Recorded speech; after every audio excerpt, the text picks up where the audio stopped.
it's Anodyne again. I'm back with another tutorial. This time we're going to be talking about basic break editing using samplers and just going in and editing the waveform itself. So we're going to start out by loading up a instance of battery. You can use any sampler you want. I choose battery. I'm used to it that way. And I've loaded a really basic drum set in here with some kicks, a snare drum, a few hi-hats. And I've already programmed out my break for you, so you don't have to worry about sitting through that. And I've adjusted the velocity to give it some movement, make it not sound so stiff and boring through the whole phrase. Here's what it sounds like.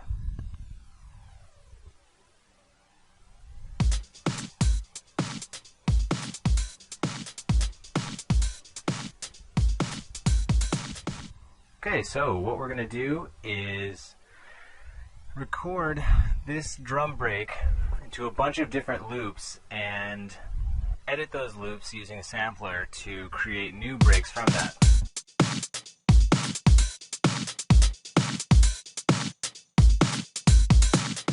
Okay, so we've got our drum break.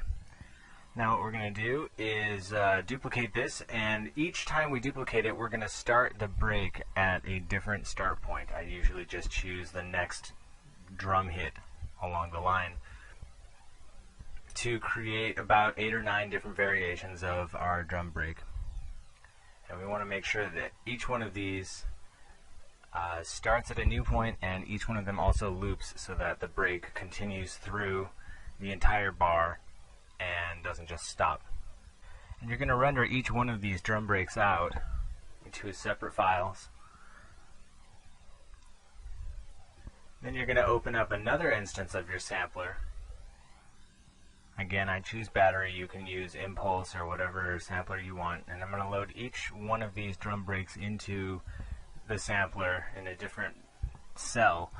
And I'm going to make sure that when one drum break is playing, all of the other ones stop. It's basically just going to be a mono sampler. This will make sure that you don't get any weird, crazy overlapping sounds that would muddy up your mix. You can hook this up to pads on a MIDI controller or keys on your keyboard, and just start playing around with your samples. And because they each start on a different start point, you can get different variations of the beat, and you can loop them together and just get different beats that you wouldn't normally think of from this. It's just a really simple basic technique that a lot of people use. Okay, so we're basically just going to start playing around and seeing what we can get our break to sound like.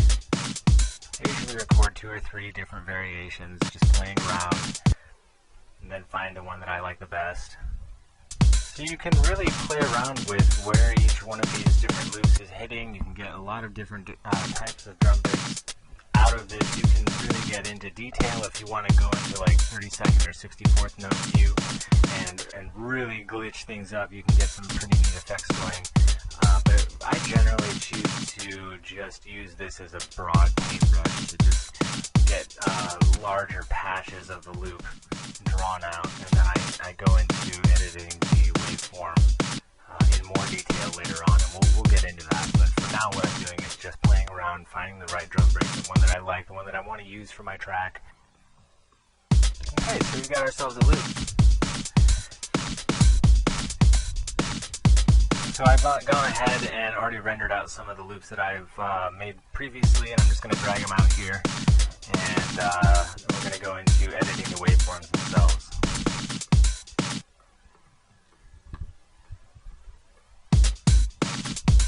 This is the same set of loops that I used on the track that introduces this video, so you can kind of hear what it would sound like in a song later on. So what I'll do is I'll take parts that I like from one drum loop and I'll put them into another drum loop, combine the two, get them to flow together, just to create more variations. There's a lot of different ways you can do this.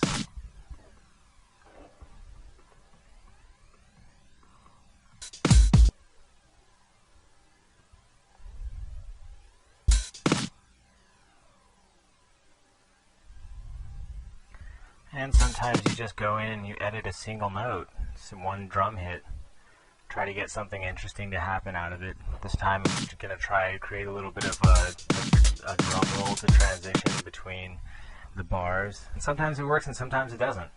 This time it doesn't sound really great. So instead I'm just going to simply reverse that, and it creates a little whip sound. I like that. And I like the reverse effect, so I'm going to do that on a bass drum hit too.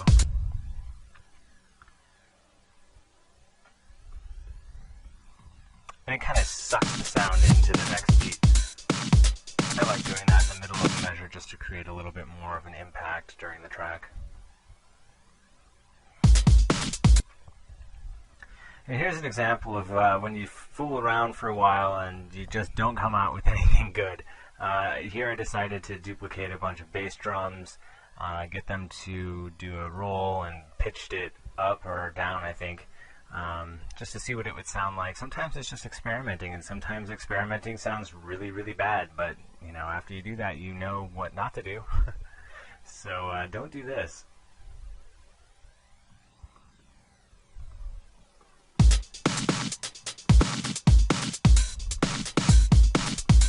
Because it sounds really, really terrible. Okay, so got rid of that.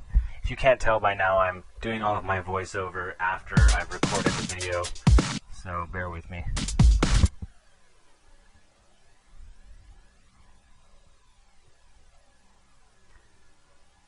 And here, even doing the pitch bend gave me a little bit of an idea. And what I'm going to do now is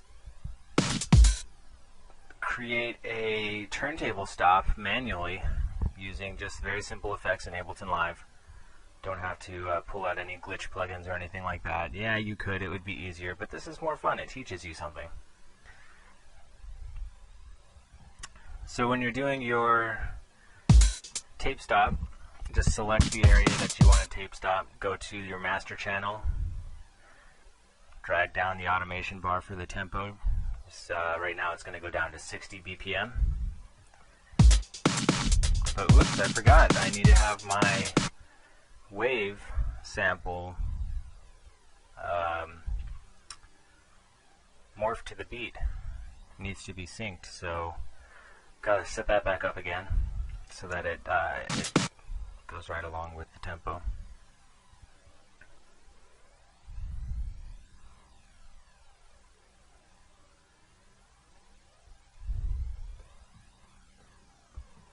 There we go.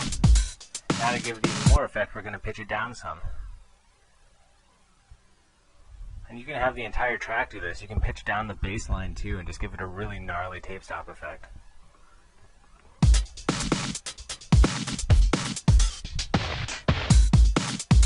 Just one idea out of, you know, many that you could have while you're doing all this. So that's that.